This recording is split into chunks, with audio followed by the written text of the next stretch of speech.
Hey friends, Wes Spencer here. So AT&T has suffered a significant breach. If the news coming from Wall Street Journal, Reuters, Bloomberg, ABC News, and many other outlets are all true, AT&T has suffered probably the largest hack of its existence and one of the largest, if not the largest, in 2024. Let's take a look at what's going on. Let's dive into this case. So this right here comes from Reuters themselves. And we're going to talk about this. 109 million US customer accounts illegally downloaded. So, right there at the very front of that, that sounds pretty scary. Like, did they steal all my data or all my texts or all my private communications and email? Like, if that's stolen by a bad guy? Well, not quite. So, I want to kind of lead with the right amount of attitude here. Sometimes the headlines that you see on this, they'll do anything to get you to click. And the front of that looks pretty nasty, doesn't it? 109 million. I mean, that's pretty high. It's probably every single one of their clients, probably. And then customer accounts illegally downloaded. The question is how much? So if we dive into this a little bit more, we're going to see some more information here that we're going to cover. So first of all, massive hacking incident, 109 million, like we've said. But look at this. Records and calls from 2022. So first of all, this is a couple of years old. This is not like the most recent. Not that 2022 data matters like more or less than 2024, but you should understand this is kind of old data. All right. It's so apparently whatever they got access to was something that was a repository of older data. It wasn't something like into their corporate network that, had everything fresh as it's happening, right?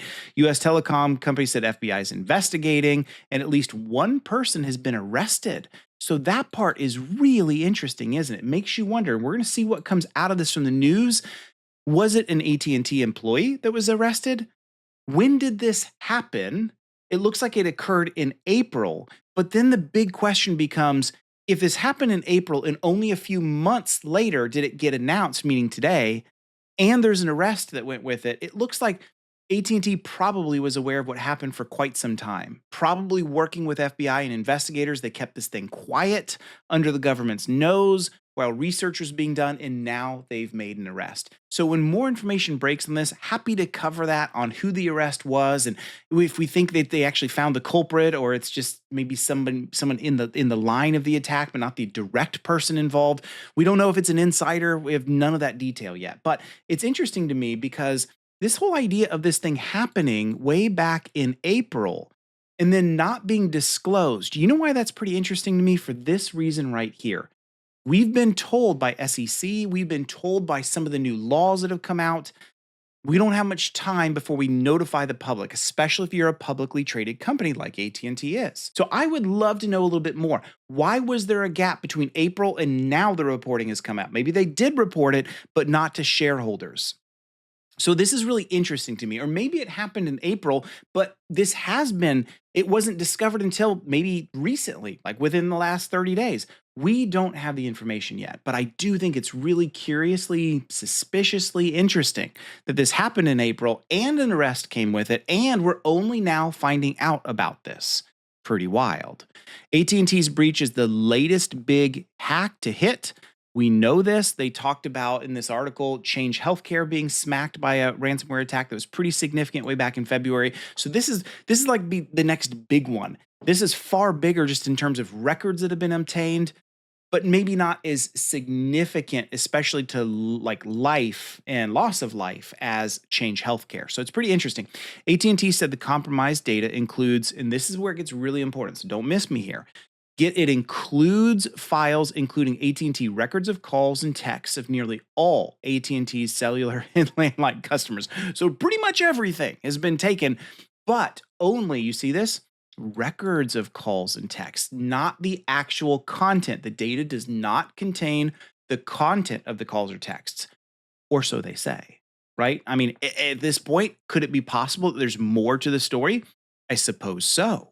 I suppose there could be more content, but the way it's being reported, and I think we have to just trust what we have in front of us, this is just the records. So then you have to ask yourself, what's the concern I should have around these phone records? Is this something for me that's mission critical? Is this something that's really, really scary? I guess it depends on who all you've been talking to. It depends on if they can make correlations between this number belongs to this person. Maybe you've had some illicit conversations with somebody that you didn't want it to get out. Maybe the content has not been stolen, but we do know that the actual conversations had been carried out. So I don't know. I think for me, I'm not overly concerned, except for maybe two ways. One being you're one of those people and you've been talking to somebody you didn't want anyone to know about. Maybe now the record and the data is there. But secondly, far more importantly, I think this is the kind of attack that's nation state driven. I think this is the kind of one where they're looking for intel. They know the phone numbers that they're looking for, and they want to know who's talking and who's texting who. Maybe they don't know what happened. We don't know, all the details of what the conversations were, but now they have intelligence. Foreign nation states now have intelligence about who's talking to who.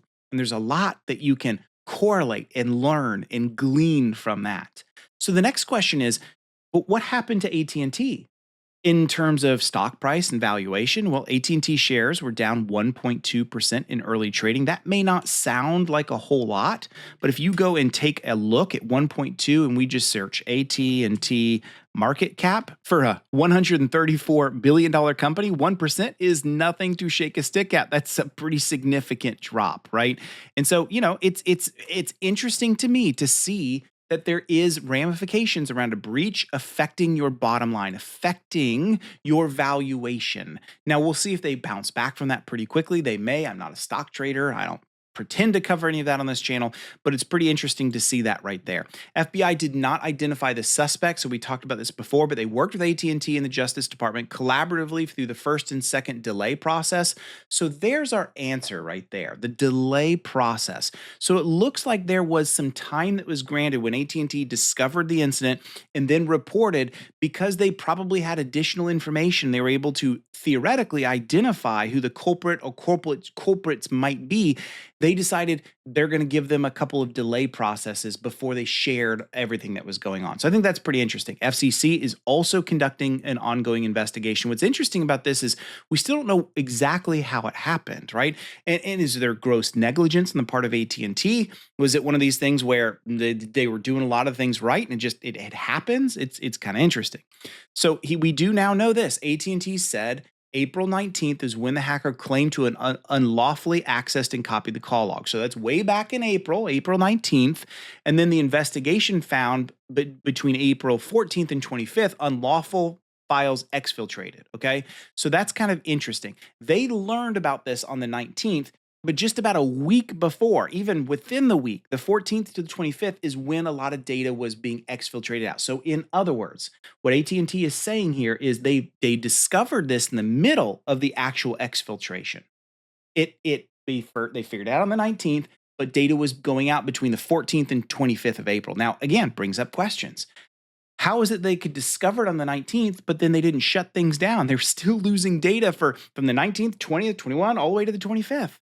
What's going on there? Again, we can nitpick forever, but there's just curious questions I think we want to know the answers to. These records identify telephone numbers. We talked about all of this. AT&T says it's closed off the point of unlawful access and does not believe the data is publicly available. Well, let me tell you what. If this is run by any types of hackers that are not nation state based, you can expect this to be leaked onto the dark web for sure.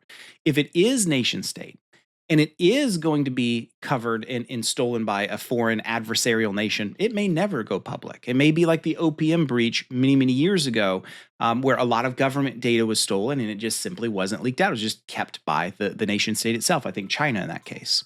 So in March, AT&T said it was investigating a data set released on the dark web and said its preliminary analysis showed 7.6 million account holders and 65.4 million former That's a lot of former account holders, let me just say.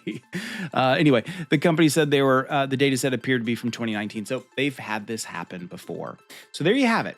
That's the data. That's what we know coming in from Reuters. Thank you to them for covering this. Of course, I'll put a link to that article so you can get right to it. I think in the end of this, I think largely this is going to be pretty much a nothing burger in the sense of impact to customers. Most people are going to say, yeah, that stinks that they got a hold of who I've been calling and texting, but I don't really have much to hide. I think this is much more damaging to federal government, which may sound crazy, but it gives a lot of insight into call volume and who's been calling and who's been texting whom, which combined with other pieces of information can be truly valuable to an adversarial nation state. But I think for most people, probably not a huge deal. So there you have it. I'd love to know what you think as well. Leave me a comment down below. Would love to hear what you think. Thank you guys so much for watching.